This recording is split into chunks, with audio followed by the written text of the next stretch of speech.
जय श्री कृष्ण दोस्तों, आपका स्वागत है। भाद्रपद मास की कृष्ण पक्ष की तृतीया को कजरी तीज का त्योहार बड़े उत्साह के साथ मनाया जाता है। इसको और भी कई नामों से जाना जाता है, जैसे कि सातुड़ी तीज, बड़ी तीज, कजली तीज और बूढ़ी तीज। ये व्रत हरियाली तीज, हरतालिका तीज की तरह ही मनाया जाता है। इस दिन भगवान शिव और माता पार्वती की पूजा की जाती है। हिंदू मान्यताओं के अनुसार कजरी तीज का विधि पूर्वक व्रत करने और कथा सुनने से विवाहित महिलाओं को तीज माता से अखंड सौभाग्य का आशीर्वाद प्राप्त होता है और कुंवारी कन्याओं को मनपसंद जीवन साथी की प्राप्ति होती है। चलिए जान लेते हैं कि कजरी तीज कब है। कजरी तीज या फिर कहें सातुड़ी तीज इस वर्ष 2 सितंबर 2023 शनिवार के दिन मनाई जाएगी। कजरी तीज का मेला बूंदी में 1 सितंबर 2023 को शुरू होगा। बूंदी जो जगह है वो राजस्थान में है।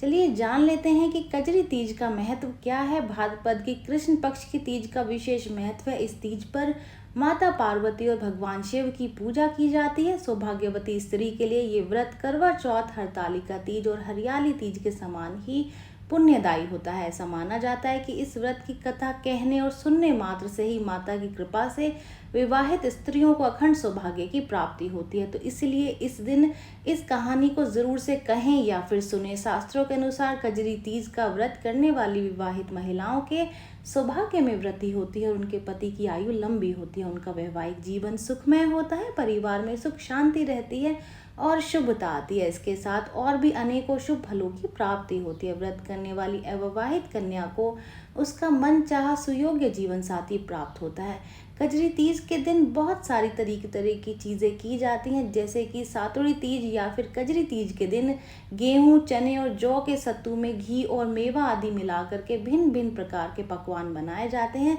नव विवाहित और विवाहित स्त्रियों के पीहर से उनके और उनके ससुराल वालों के लिए सत्तू भेजे जाते हैं। इस व्रत में चंद्रमा को अर्घ दिया जाता है और उसके बाद ही व्रत करने वाली महिला भोजन ग्रहण करती है।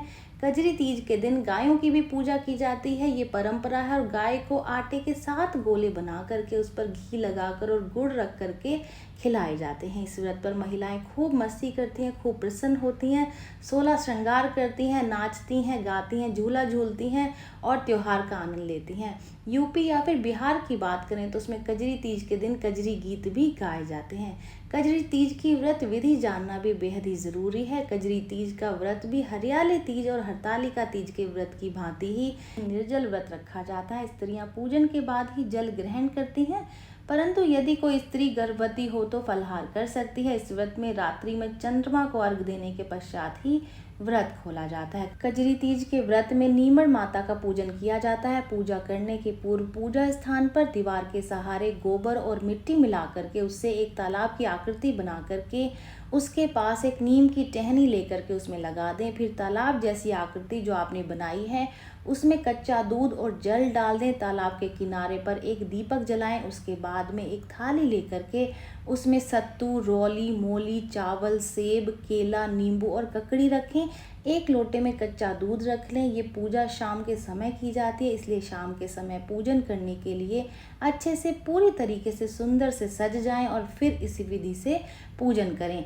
कजरी तीज पर शाम के समय नीमड़ माता के पूजा का विधान है। सबसे पहले नीमड़ माता को पानी के छींटे लगाएं, उन पर रोली के छींटे भी जरूर से लगाएं और फिर चावल चढ़ाएं। उसके बाद में जिस दीवार के सहारे आपने नीमड़ माता की स्थापना करी है उस दीवार पर अपनी अनामिका उंगली से 13 मेहंदी की बिंदियां लगाएं, 13 रोली की बिंदियां लगाएं और फिर अपनी तर्जनी उंगली, जी हाँ, अपनी तर्जनी उंगली से काजल की 13 बिंदियां लगाएं।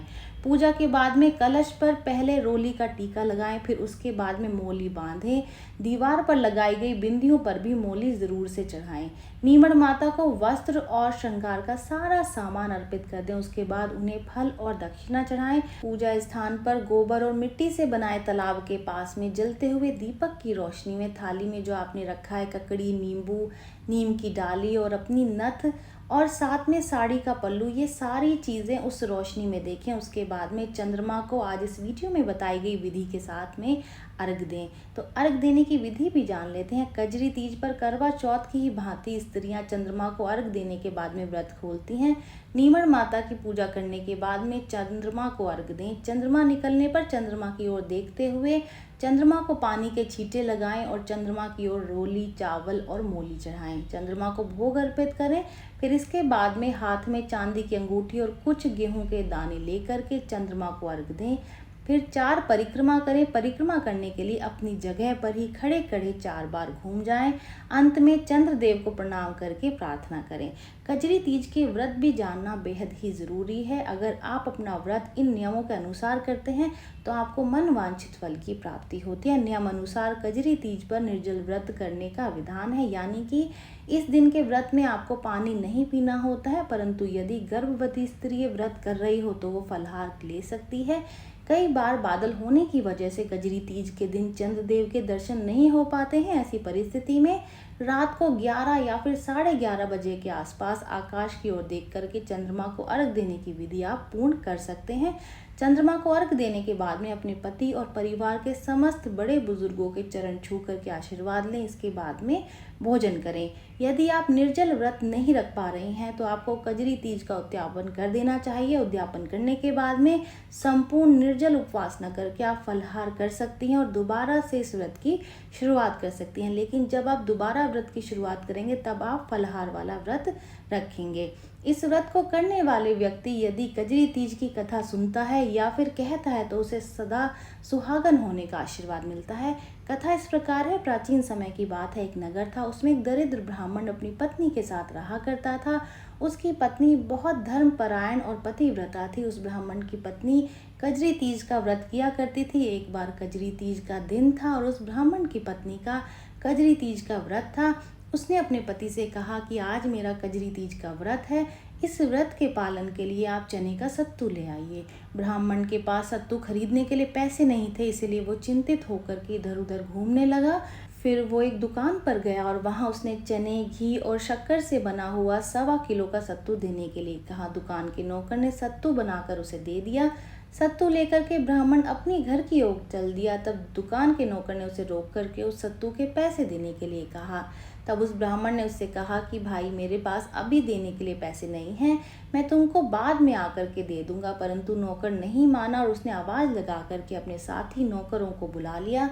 साथ ही उसने दुकान के मालिक को भी बुला लिया। सब नौकर उस ब्राह्मण को पकड़ के अपने मालिक के पास ले गए। तब उस दुकान के मालिक ने उस ब्राह्मण से अपना पक्ष जानना चाहा। तब उस ब्राह्मण ने उस दुकान के मालिक को सारी बात बताई कि आज मेरी पत्नी का कजरी तीज का व्रत है और उस व्रत का पालन करने के लिए उसे 1.25 किलो चने का सत्तू चाहिए, पर मेरे पास सत्तू खरीदने के लिए पैसे नहीं हैं, इसलिए मैंने आपके नौकर को सत्तू के पैसे बाद में देने का वचन दिया है, परंतु वो नहीं माना। मेरी पत्नी मेरा घर में इंतज़ार कर रही है। जब मैं सत्तू लेकर के जाऊंगा तब वो कजरी तीज का पूजन करेगी। उसकी बात सुन करके उस दुकान के मालिक को उस पर दया आ गई। तब उस सेठ ने उस ब्राह्मण की सहायता का वचन दिया और उसकी पत्नी को अपनी बहन मान लिया। फिर उसने उस ब्राह्मण को बहुत सा धन और पूजा का सामान दे करके उसे उसके घर भेज दिया। जब ब्राह्मण इतना सारा धन और इतना सारा सामान लेकर के घर पहुंचा तो उसकी पत्नी बहुत खुश हुई। फिर सब ने मिलकर के कजरी तीज माता की पूजा की। जिस तरीके से ब्राह्मण के दिन सुखमय हो गए, ठीक हो गए, वैसे ही कजरी माता की कृपा आप सब पर भी बनी रहे। ये जानकारी यहीं तक ही। उम्मीद है दी गई जानकारी आपके काम आएगी और आप इसका लाभ उठाएंगे। जो लोग वीडियो देख रहे हैं वीडियो को लाइक कर दीजिए, चैनल को सब्सक्राइब कर दें, नोटिफिकेशन बेल को दबाना बिल्कुल भी ना भूलें, क्योंकि यहाँ पर इस तरीके की महत्वपूर्ण जानकारियाँ मिलती रहती हैं। तो चलिए मिलते हैं नई वीडियो में नई जानकारी के साथ। जय श्रीमन नारायण दोस्तों, जय श्री कृष्ण।